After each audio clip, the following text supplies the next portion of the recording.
Hey tubers, welcome back for another adventure. I have some projects to do. I went to go start this thing and I saw a mouse leap out from underneath it. So let's see what trouble they're causing me. Now, I've found mice in here, though at the moment there doesn't appear to be any activity. But you see what I see? This just ain't good. Mice will destroy your machine for you. So I got to do two things. Obviously, I got to clean up this mess. Every once in a while, you'll look at a nest and you'll see it moving. Anyway, let's get the air filter off, get this thing cleaned up, and cure this once and for all, hopefully. There we are. It's all cleaned out. It's got this little nub thing that I cleaned out also. It was full. So even though it's all cleaned out, it doesn't smell too bad. Obviously, they could get in anytime they want. So let's fix that. I think I'm going to fix it at the air box. As I recall, the end of it isn't very good there, and I don't want hard to block up by good. That's what I mean. So let's take care of this. My other problem is the air cleaner is quite shot, and I have things I need to do, so I don't want to run it like this. So let me show you guys a quick temporary repair. I bought this 1/4-inch mesh at the flea market. Whenever I see this kind of stuff, hardware that I know I'm going to use, I just jump on it. It was probably $1 or $2. So this stuff is available. Some people use it to back up their screens so a bird or something doesn't fly through it if you have a large area screen. Anyway, 1/4-inch mesh. And I cut a patch out of it, and I spent a few minutes just kind of forming it, and I'm gonna do a little more of that. Then we'll attach this on here. Mice aren't getting through this, so I'll show you when I'm done, but just to give you a little interim picture. So I used some of these little shorty Phillips head self tappers, and you can see 1, 2, 3, and I'm going to put the last one right here. There's no mouse working their way through that easily. I'm gonna go with the temporary air cleaner. I'll show you that. Then obviously I'll be in here again when I put the real one back in. So there'll be no mice squeezing by that. Next thing I did is, given that I don't have an air cleaner for it, I got some very fine mesh. This is nylon. Actually, when you go to try on shoes at Merrill, these are the socks they kind of give you if you're not wearing any socks. Let's say you show up in sandals or something. So I bought a couple of pairs of Merrills. I said, hey, you don't mind if I grab a few of these, do you? And the guy said no, so I did. And I always thought of these kind of as a pre-air cleaner, but given as I have no air cleaner other than the mesh you see in there, I figured these will have to do. Perfect? No, but this will work until the real air cleaner comes in, and that should keep the mice out of here. So let's give this puppy a quick cold start. Keys on, choke on. Gotta love a Honda. So I'm gonna let this warm up for a moment. It's a bit cold-blooded. Let me show you something else you could do to kind of keep the mice away. One could take a bunch of these pellets. You guys can see what they look like in there. I mean, literally, they're just wood pellets. And what they do is they mix peppermint oil, castor, cinnamon, peppermint, right? They add all these oils to them and stir them up. And mice supposedly hate these. Mice, rats, rodents. Supposedly they hate these.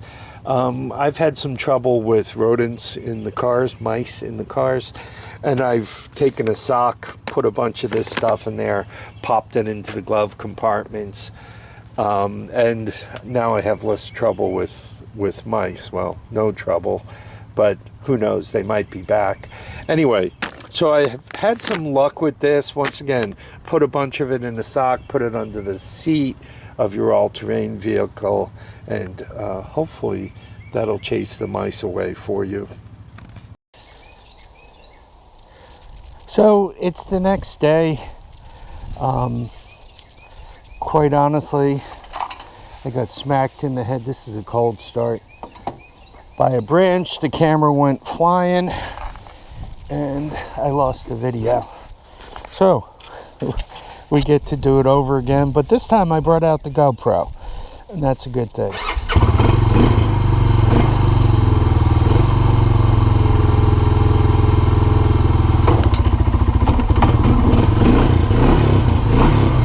This thing has a sticky clutch, so I always got to kind of put it into gear and then hold up on the shifter and gun it a couple of times, and then it's happy. So anyway, I've had this rig over 20 years now.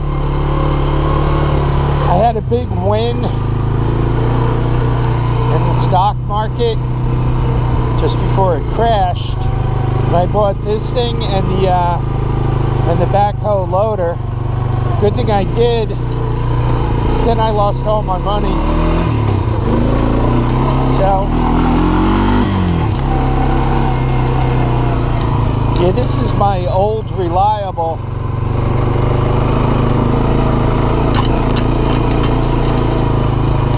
I frequently use it to tow stuff and just move things around the property. To go on patrol once in a while, make sure there's nothing back here. No homeless encampments, no Bob stealing my internet.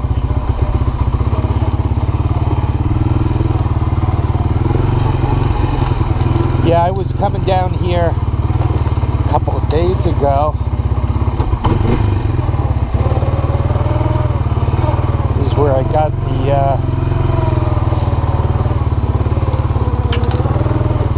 the other all-terrain vehicle stuck. So yeah, I was coming through here, and that branch that's hanging, it was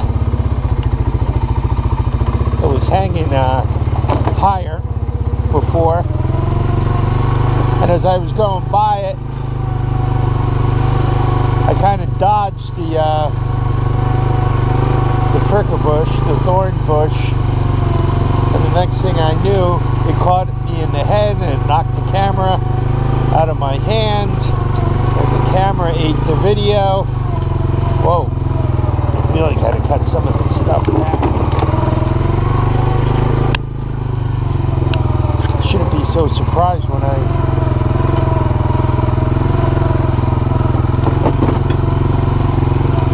part of the problem, you're dodging the thorns, and then you put the front tire where you normally don't put it, and you discover an uncharted stump.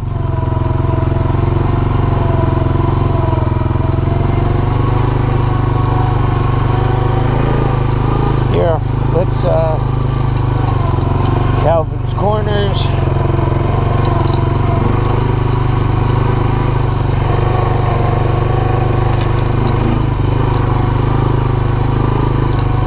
Yeah, I gotta tell you, I love this property.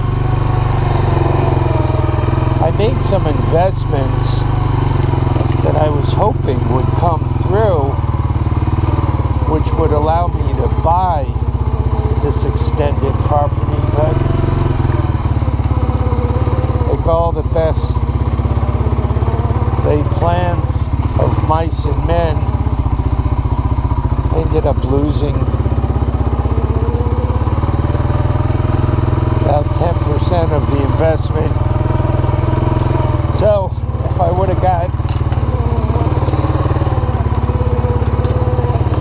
100% return or 200, 300% return like I was planning,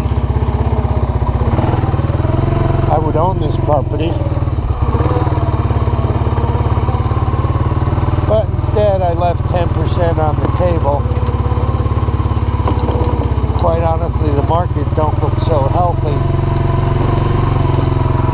So I don't think that money's coming back anytime soon.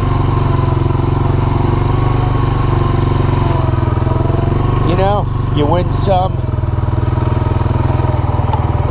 Mostly with my life, I fight to a draw. And maybe that's alright.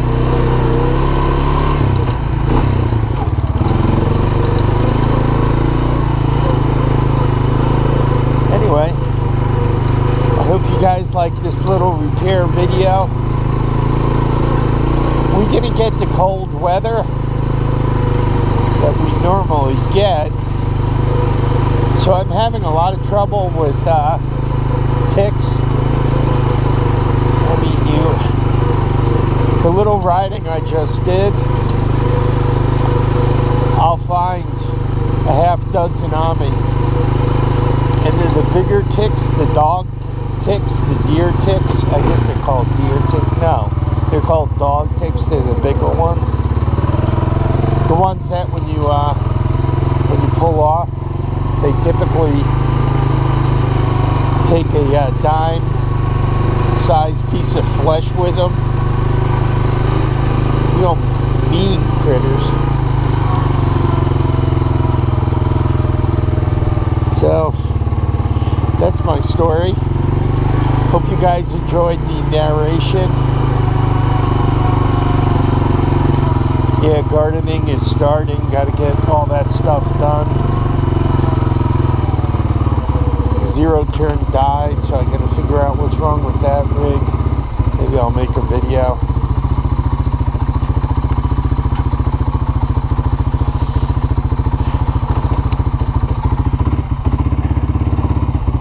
It'll start, run for a half a dozen beats, and stop. My experience is there's a couple of things that cause that.